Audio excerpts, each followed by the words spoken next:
SC/ST का विद्रोह बताता है कि किस प्रकार पुरानी व्यवस्था समाप्त हो रही है और नई व्यवस्था शुरू हो रही है। इस विद्रोह के प्रति हिंदुओं की क्या प्रतिक्रिया है। जो कोई इसके बारे में कुछ भी जानता है वह बिना किसी संकोच के इस प्रश्न का उत्तर दे सकता है, क्योंकि यह स्पष्ट है कि उनका रवैया विरोध का है। यह समझने में तो कठिनाई हो सकती है कि हिंदू क्यों विरोध करते हैं, लेकिन इस बारे में कोई शंका नहीं हो सकती है कि वे विरोध करते हैं। किन कारणों से हिंदू SC/ST के अधिकार संघर्ष का विरोध करते हैं, उन्हें समझना सरल हो जाएगा यदि सवर्ण हिंदुओं और अस्पृश्यों के वर्तमान संबंधों की कतिपय महत्वपूर्ण बातों को ध्यान में रखा जाए। जिस सर्वप्रथम तथा सर्वोपरि बात को सदैव याद रखना ही होगा वह है स्पृश्यों और अस्पृश्यों के बीच की स्पष्ट विभाजन रेखा, यानी कि SC/ST के बीच की स्पष्ट विभाजन रेखा। हर गांव दो भागों में बटा होता है, स्पृश्यों के घर और SC/ST के घर। भौगोलिक दृष्टि से ये दोनों भाग बिल्कुल अलग होते हैं। सदा ही दोनों के बीच काफी दूरी होती है। किसी भी स्थिति में दोनों प्रकार के घर अगल बगल नहीं होते और न ये आसपास ही होते हैं। SC/ST के घरों के नितांत अलग नाम होते हैं, जैसे महारवाड़ा, मांगवाड़ा, चमरोट्टी, खटिकाना आदि।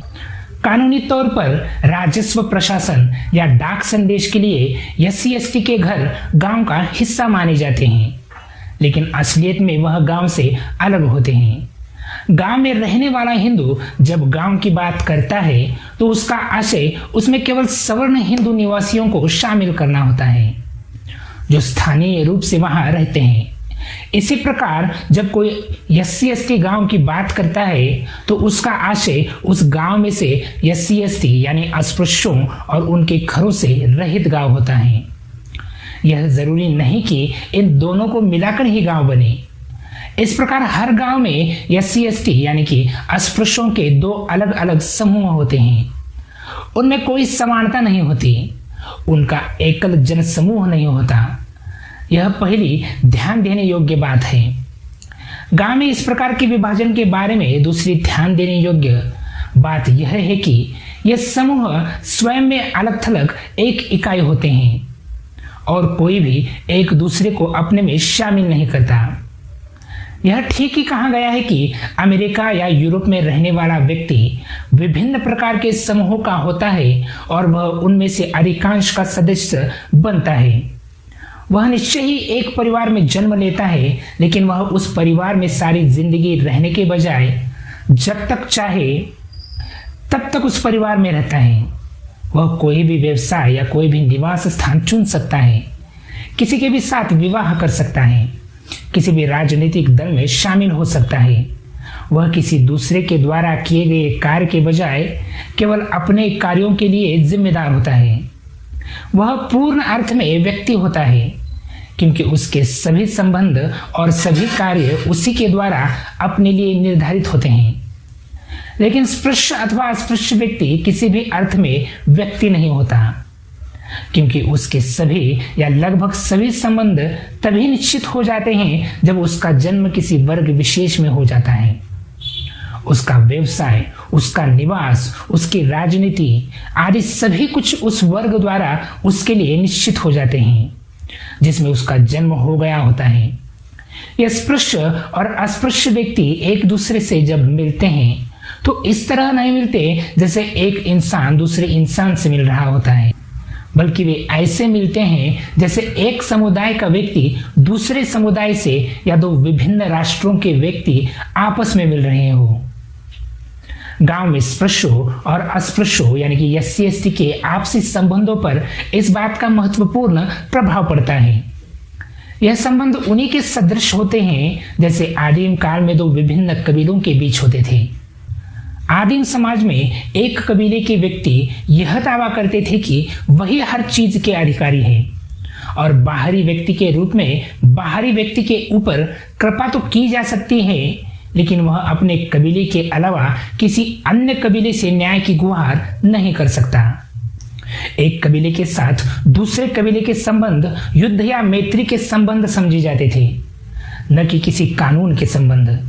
और जो व्यक्ति किसी कबीले का नहीं होता था वह बाहरी समझा जाता था, असलियत में भी और नाम से भी। इसीलिए बाहरी व्यक्तियों के विरुद्ध कानून की अनदेखी कर व्यवहार करना कानून में जायज था।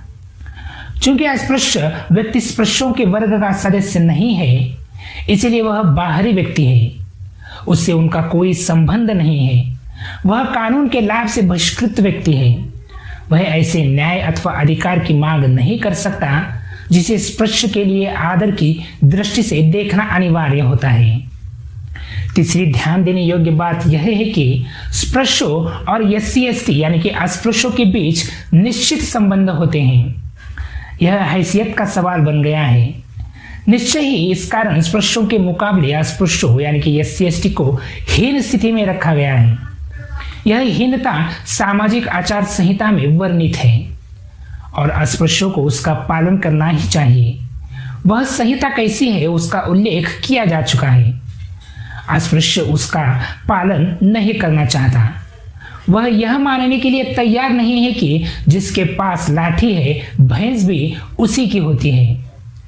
SC/ST चाहते हैं कि स्पृश्यों के साथ उनके संबंध किसी सहमति पर आधारित हो, लेकिन स्पृश्य चाहते हैं कि SC/ST निश्चित दर्जे के नियमों के अनुसार चले और उससे ऊपर उठने की कोशिश न करे। इस प्रकार गांव के दो वर्ग अर्थात स्पृश्य और अस्पृश्य उस व्यवस्था को पुनः व्यवस्थित करने के लिए संघर्षरत है, जिसे स्पृश्य समझते हैं कि यह हमेशा के लिए निर्णीत हो चुकी है। यह संघर्ष इस प्रश्न को लेकर है कि इस संबंध का आधार क्या हो। क्या इसका आधार कोई समझौता हो या उसका आधार हैसियत को माना जाए। यही वह प्रश्न है जिसने हिंदुओं को उत्तेजित कर रखा है। SC/ST के विद्रोह को हिंदू इस दृष्टि से नहीं देखता कि यह अस्पृश्यों का यानी कि SC/ST का अपनी सामाजिक और आर्थिक उन्नति के लिए एक प्रयास है। हिंदू का विचार है कि यह प्रयास उसके विरुद्ध है और उसकी बराबरी पर आने का प्रयास है। यह उसके विरोध का कारण है। हिंदुओं का प्रतिरोध सोचा समझा प्रतिरोध है। वे इस विद्रोह को हर हालत में दबा देना चाहते हैं। इसके लिए वे कुछ भी करने और किसी भी सीमा तक जाने के लिए तैयार है। अस्पृश्यों के विद्रोह का जवाब हिंदुओं ने अपने आक्रमण के पत्थर से दिया है। अस्पृश्यों के इस विद्रोह का दमन हिंदुओं ने कितनी क्रूरता से किया है वह एक दो उदाहरणों से स्पष्ट हो जाएगा। सार्वजनिक स्थान से पानी लेने के अपने अधिकारों को जताने के लिए महाड़ के चौदार तालाब पर जब अस्पृश्य यानी कि SC/ST गए तो उन पर हमला किया गया। SC/ST सम्मेलन में भाग लेने के लिए आए थे और वे तालाब पर जाने वाले जुलूस में शामिल हुए थे। बॉम्बे क्रॉनिकल में इस हमले का वर्णन इस प्रकार किया गया है।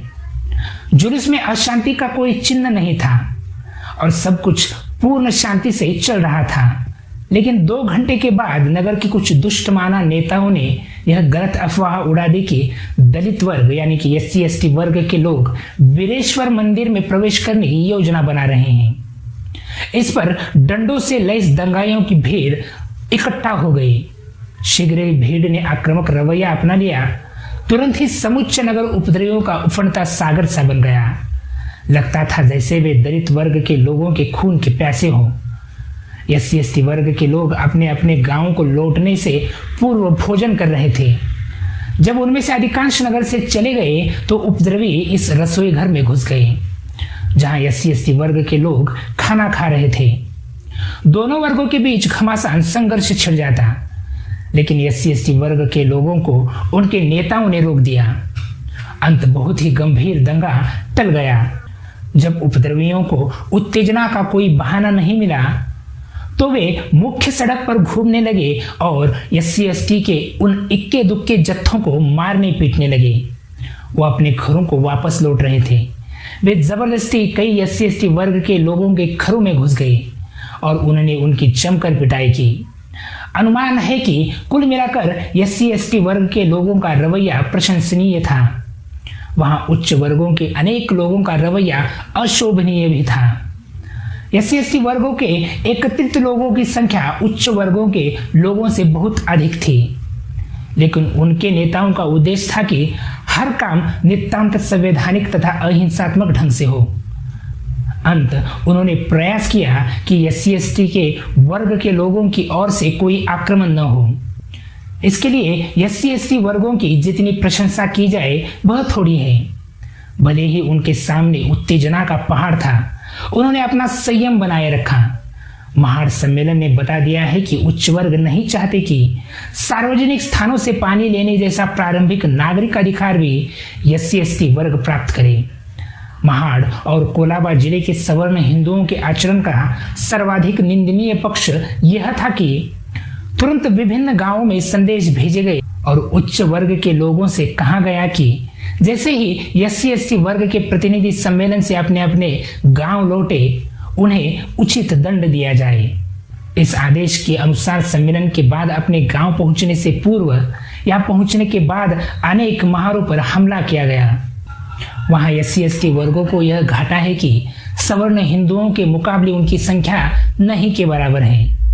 SC/ST वर्गों के नेताओं ने अधिकारियों से सुरक्षा की अपील की और जिला पुलिस अधीक्षक समेत जिला अधिकारी मौके पर जांच पड़ताल कर रहे हैं। लेकिन यह कहना ही पड़ेगा कि यदि रेसिडेंट मजिस्ट्रेट 2 घंटे के मूल्यवान समय तक हाथ पर हाथ धरकर न बैठा रहता तो संभव था कि दंगे की नौबत नहीं आती।